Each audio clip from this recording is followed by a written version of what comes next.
Bharatiya Janata party ने ये आरोप पत्र दायर किया है। लोग जब अपना कार्यकाल पूरा करते हैं तो अपना बताते हैं कि 4 साल हो गया, 3 साल हो गया। हम लोगों ने 4 साल में इस सरकार का जो लूट और झूठ है उसको जो है प्रमाणित करने के लिए 20 पेज का जो है आरोप पत्र हम लोगों ने निकालने का काम किया है। प्रमुख विषय 3 ही है। एक, घोटाले, आपको देखिएगा वस्त्र का घोटाला, बालू का घोटाला, कोयला का घोटाला, पत्थर का घोटाला, माइंस एंड मिनरल्स में टोटल घोटाला ही घोटाला, जिसमें मुख्यमंत्री के विधायक प्रतिनिधि भी फंसे हुए हैं। मुख्यमंत्री जी पर भी समन पर समन आ रहा है पर वो जा नहीं रहे। दूसरा बड़ा विषय है राज्य में रोजगार का। इस राज्य के युवा जिनको आपने सुनहरा सपना दिखाया था कि हम 5 लाख नौकरी देंगे पर साल, तो 4 साल में आपको 20 लाख नौकरी देना चाहिए था। आपने 20 लाख तो नहीं, मात्र 8,000 नौकरियां आपने अभी तक दी हैं। इस राज्य के जितने भी ये हैं कॉन्ट्रैक्ट वर्कर्स हैं, चाहे वो पारा टीचर हो, चाहे वो स्वयं पंचायत स्वयं सेवक हो, आंगनबाड़ी के लोग हैं, सब आंदोलनरत है। सभी लोग रांची में पड़े हुए हैं कि कोई तो सकारात्मक कदम ये सरकार उठाए। और तीसरा विषय है लॉ एंड ऑर्डर का। ये लॉ एंड ऑर्डर का आप देख रहे होंगे कि आज अखबार में एक अखबार का एडिटर, चीफ एडिटर आरोप लगा रहा है कि भाई हमको फ़ोन पर धमकी मिल रहा है। तो आप समझ सकते हैं कि इस राज्य में कौन हिफाजत से रहेगा। जेल में गोली से भून दिया जा रहा है लोगों को। हजारीबाग में बच्चा चोरी हो रहा है।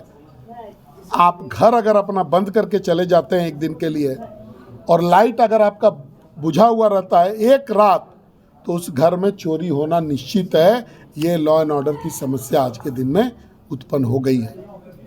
तो मैं आपके माध्यम से सरकार पे आरोप लगा रहा हूँ कि आपके जो 4 साल आपने बिताए हैं ये बिल्कुल लूट और झूठ का 4 वर्ष है।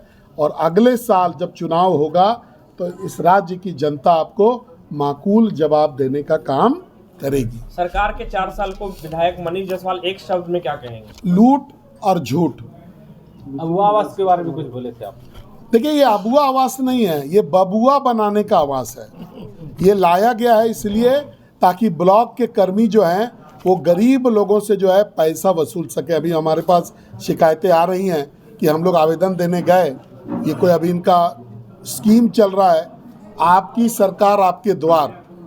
पिछला बार 50-50 हज़ार आवेदन आया था, उस पर कोई कार्रवाई नहीं हुआ। उस कागज़ आज भी पड़ा हुआ है और पुनः वही योजना को फिर ये लोग लेकर के आने का काम किए। जब उस योजना के समय में जब लोग गए, इस अबुआ बबुआ जो भी आप बोलिए उसको, इस आवास के बारे में, तो ब्लॉक के कर्मियों ने बोला कि 25,000 दो, तुम्हारा रजिस्ट्रेशन कर देते हैं, तुम्हारा आ जाएगा। ये सरकार के पास पैसा कहाँ से आया?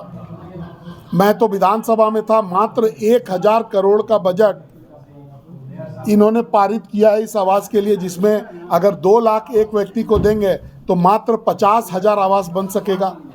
इस राज्य में 4402 पंचायत हैं। इस हिसाब से एक पंचायत में 11 आवास बनेगा, जो बजटरी प्रोविजन इन्होंने किया है।